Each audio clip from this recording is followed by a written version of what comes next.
Okay, so now we're going to have a chat with Patrice and Vallis. Patrice, let's get straight down to it. Tell me, how did your entire music journey begin? So I was actually 6 years old when my mommy decided that she wanted to take me to Notes of Praise to learn piano. So that was my first experience with music at Notes of Praise with Vallis. And I just loved it from the first lesson. I was just at the piano, and I just continued for years until I was 16. I was still going to Notes of Praise. And you still have vivid memories of being a 6-year-old and learning to play the piano? Yes, completely. Like, I remember one of my biggest problems was that I would go home on Saturdays, not practice for the whole week, and then come back to Vallis the next Saturday. And I remember Vallis was one of the most patient people I've ever met, because anybody else would have been so annoying. But Vallis would just tell me, okay, take your time, learn it again, and let's go from there. Okay, so Vallis, tell me about that 6-year-old that didn't practice at home. I think what struck me is that she was naturally talented. So like she had that gift. So it's almost something that even although she might not have practiced as much as we would like, she was a natural at it. So then she was able to pick up quickly, and her ear was good. So there are things that other person might have taken long to understand, but she was able to grasp quickly. Yeah. This is a long time since she was a 6-year-old. One of the things that Notes of Praise is known for is continuing to be trendy and staying on the cutting edge of music. Tell me a bit about that. Okay, well, with the pandemic, we totally went online, and it was one of those interesting transitions because one day we were operating, and then the next week we had to go online. So up to now, person's trying to comprehend. Up to last week, someone was asking me, how do you teach piano on Zoom? But we do it, piano, drums, all the instruments we do on Zoom, and we do very, very comfortably, and the students are enjoying it. As I said, I have a blind student that we teach on Zoom, and also we have an 80-something-year-old lady that does piano on Zoom. So I said, if they can do it, nobody else has any excuse why they can't learn an instrument online. Okay, let's get back to you, Patrice. Tell me about this song, St. Lucy. I heard that there's a story behind it. I want to hear the entire story. Let everyone hear the story. Okay, yeah. So I was a student at Charles F. Memorial Primary School, and we usually used to do an independent showcase every year. So my teacher at the time, Miss Warner, she split the whole class up into groups. And my group, we were assigned the Parish of St. Lucy. So we had to come up with a way to show the crowd, places of attraction in St. Lucy, history of events that happened in the parish. We just had to make a very interesting presentation. So my group, we wanted to do like a riddle type poem, skit type of thing. So I came up with a poem, the words first. But then at the time, I was 10, and I remember at the time I was like fascinated with major 7 chords at Notes of Praise. So that entire like month, I was just playing major 7 chords. So I decided this is a perfect opportunity to put a poem to these chords that I just discovered and really love, and then that kind of birthed the whole song. But before the song, I want to hear the poem. You can remember the poem? I definitely can remember the poem. Let's hear the poem. Everybody laughed at this poem. Let's hear the poem that sparked this entire song. St. Lucy is a parish in Barbados, which is located on the northern coast. River Bay, Moontown, some places to see, all a part of our tourist industry. St. Lucy has nice things. When you're feeling down, come along to Moontown.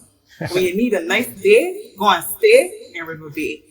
All these things you will see in the parish of St. Lucy. Patrice, what was the reaction to that poem? Listen.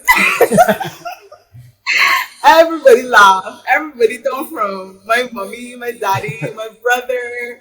Everybody laughed. Even at Notes of Praise, I remember Kamal Collmore, Joel Davenich, everybody was like... Did Vallis laugh? You can tell on him, Did Vallis laugh? All right. But he laughed, but then he also, when I explained to him that I want to put these lyrics to the to some chorus. He was like, all right, let's sit down, let's hear it. And he listened, and we kind of figure out together what would be nice. And I would just show him between like learning my actual practical music that I went to lesson for. So that was fun too, just learning that. So he helped me kind of put the song together. So how the decision came to enter NIFCA? So the song actually grew a lot because it just started off with Vallis when I was 10. But then I remember I used to also have lessons with Kamal, Joel, and Ricardo. And I remember just putting a lot of chords to it, and it became like one of my favorite songs to play, as it was like my own composition. So Vallis came to me one day and was like, we should enter this song as NIFCA. And I think for CXC too, what I did is I not only had the piano part, but then I also made a melody for a steel pan, and then I put like a bass guitar on it, and then we had like some drum beats that we wanted to play with it. So I had like I had music for all different types of instruments. That's what it was Patrice Gill and Friends. Yes. And so tell me about the success of it. How did it do at NIFCA? So the preliminaries went really well. The judges really liked the feel of it. It was very, it was a lot of sevens in the song, so it was very flowy and felt really like jazzy. So they really enjoyed the music aspect. At NIFCA, there were no words. It was completely, it was just an ensemble. So they loved the jazzy feel of it, and they gave me like great tips on how I could improve it, like different parts of the song, make it dynamic, have like low parts, have softer parts, and as we went forward at each stage, it kind of just got better and better. And so Vallis, tell me a bit about the role Notes of Praise plays in terms of being an advocate for the arts. Well, we are very focused on it, and it's one of those things that I like to say, music is one of those, and the arts is something that we as West Indies people do uniquely.